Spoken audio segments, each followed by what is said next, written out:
Et dans le dossier de la semaine, on vous parle d'innovation avec notre invité Paul-François Fournier, directeur exécutif de BPI France. Bonjour. Bonjour. Merci d'être avec nous sur Boursorama et dans TicTech.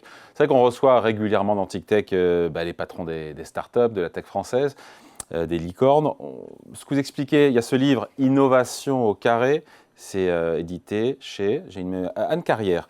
Carrière. Vous expliquez que dans votre livre que le véritable moteur de l'innovation, ce sont évidemment les startups, mais les grands groupes aussi, ou que les startups, ou l'alliance des deux au final?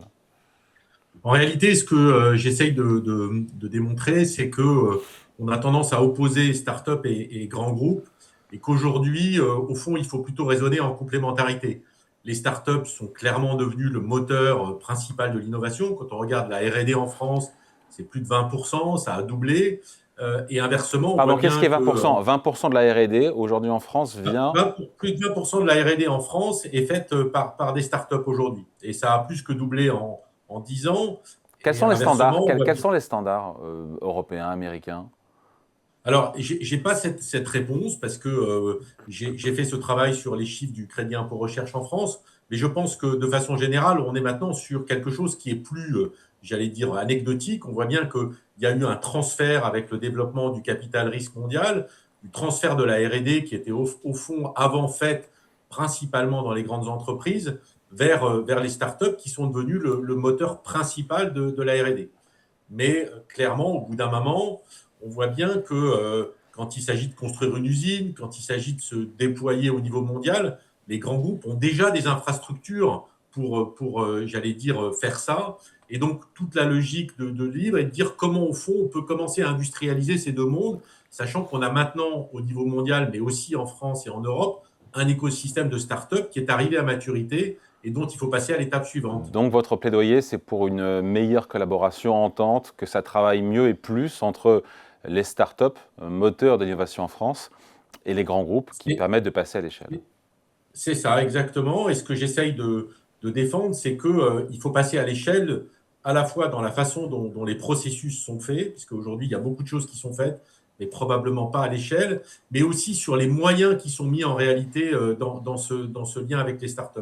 Si, au fond, on dit qu'aujourd'hui, on a à peu près 20% de la R&D en France qui sont faites avec les startups, moi, j'essaye de défendre l'idée qu'à peu près 20% des dépenses de R&D des grands groupes doivent être maintenant, j'allais dire, en relation avec les startups, soit dans de l'investissement, soit dans de l'achat, soit in fine dans l'acquisition, parce qu'il faut réintégrer cette valeur. Et pourtant, Paul-François Fournier, ce n'est pas le cas, puisque ce chiffre des 20% que vous préconisez, en fait, on est en dessous aujourd'hui. Il y a vraiment peu de rachats de start-up aujourd'hui dans l'écosystème. Pourquoi, tout simplement?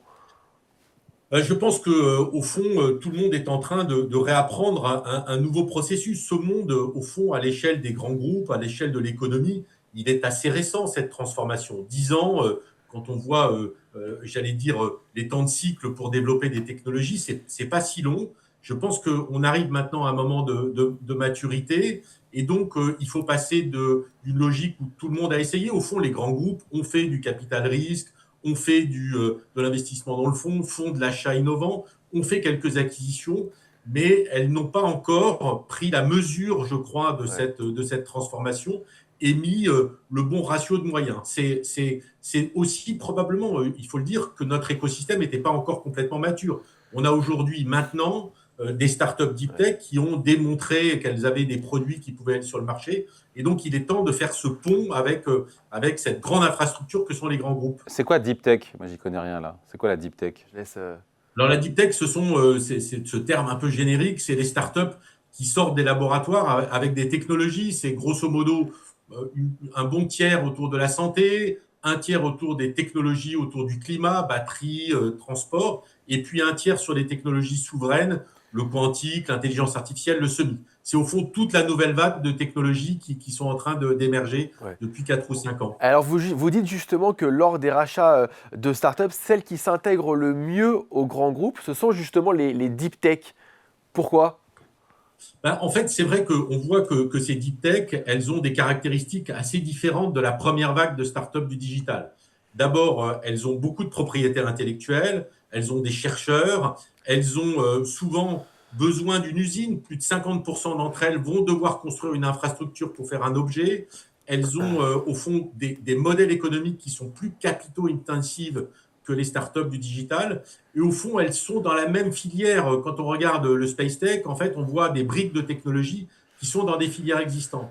Donc, je crois et je défends l'idée que c'est vrai qu'il y a eu quelques acquisitions de startups du digital par des grands groupes qui n'ont pas toujours été des succès. Ouais. Mais je crois que le lien est beaucoup plus étroit en termes de modèle économique, de compétences, d'IP entre ces startups deep tech et ces grands groupes, et même en termes de modèle d'affaires, de valorisation, disons-le, des sociétés. Et donc, je pense que ce rapprochement est plus facile, plus naturel que entre le monde du digital, qui est au fond un monde un peu à part. Et alors, ce qui est intéressant aussi dans le livre, c'est qu'en fait, vous dites il ne faut pas se passer évidemment de la R&D interne d'un grand groupe, mais c'est une erreur en fait de penser pour un grand groupe que de raisonner comme une start-up pour son équipe R&D. On ne peut pas être en R&D dans un grand groupe et penser comme une start-up, être aussi innovante qu'une start-up. Donc, il faut un peu marcher sur les deux pieds quelque part.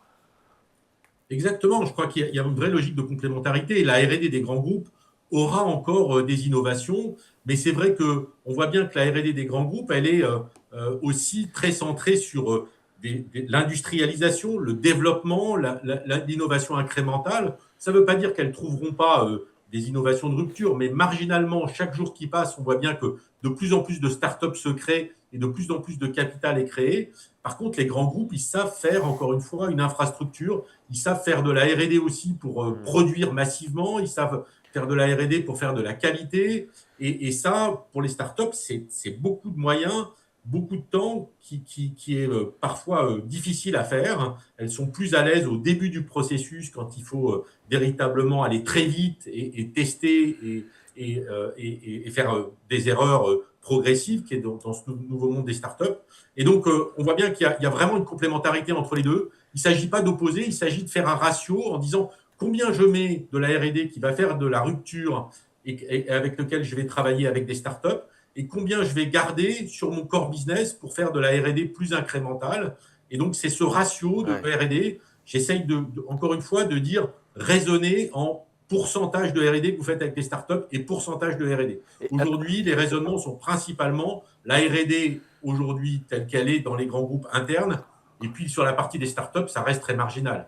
Alors, quels conseils vous pouvez donner aux dirigeants qui nous regardent, notamment de grandes entreprises qui veulent intégrer une start-up, mais qui se demandent comment? Quels conseils vous pouvez leur donner pour bien intégrer une start-up?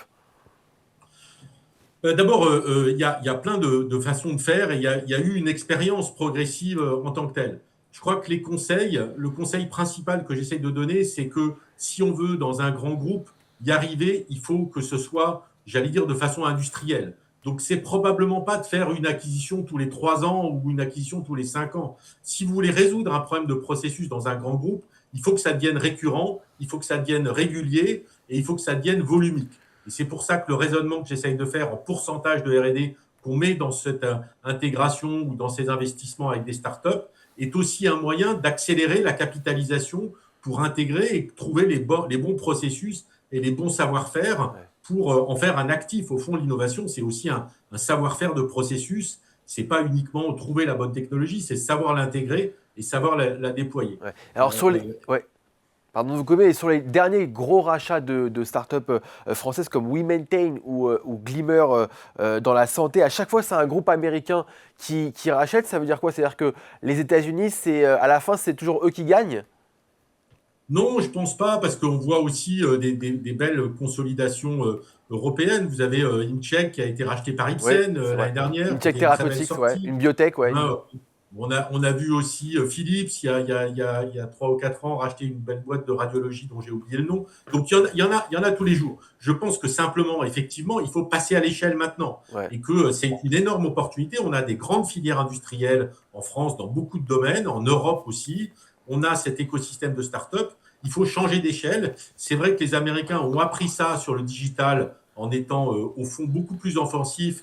On voit bien que les grands groupes américains font cette logique de R&D externe de façon massive. Ce n'est pas 80-20 pour les startups, c'est 80% d'investissement en acquisition, en investissement. Il y a un deuxième secteur qui a fait ça, où les Américains sont très puissants, c'est les biotech. On voit bien que près de la moitié de leur R&D est fait en investissement et en acquisition de startups Ouais. dans les biotech. Et pourquoi, Donc, ils ont bien compris. pourquoi l'industrie pharmaceutique, contrairement aux autres secteurs d'activité classiques, c'est plutôt bien emparé de ce sujet-là, du rachat des startups? Pourquoi, en particulier, ce secteur-là rachète des startups et pas les autres?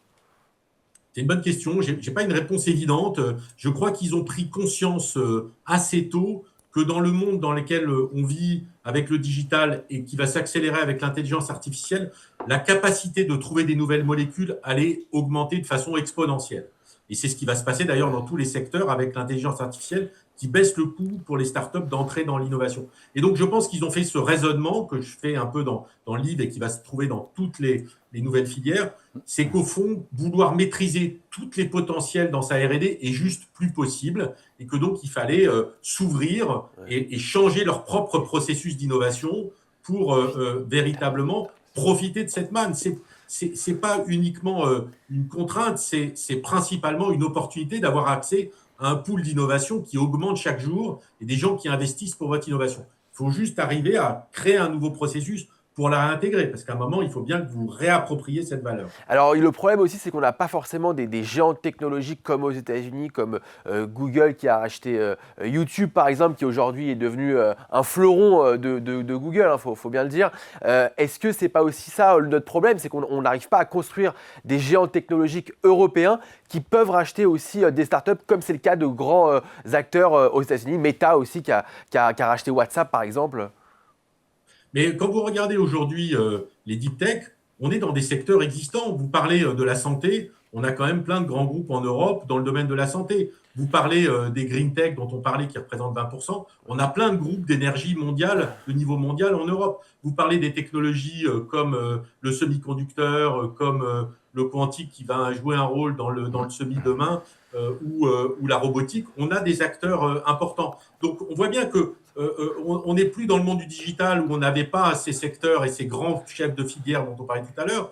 On a justement des grands groupes qui sont des chefs de file et qui doivent se réapproprier l'intégration de ces startups. Donc en fait, cette complémentarité, elle peut jouer à plein en Europe si on arrive à faire cette transformation et cette complémentarité entre ces deux mondes.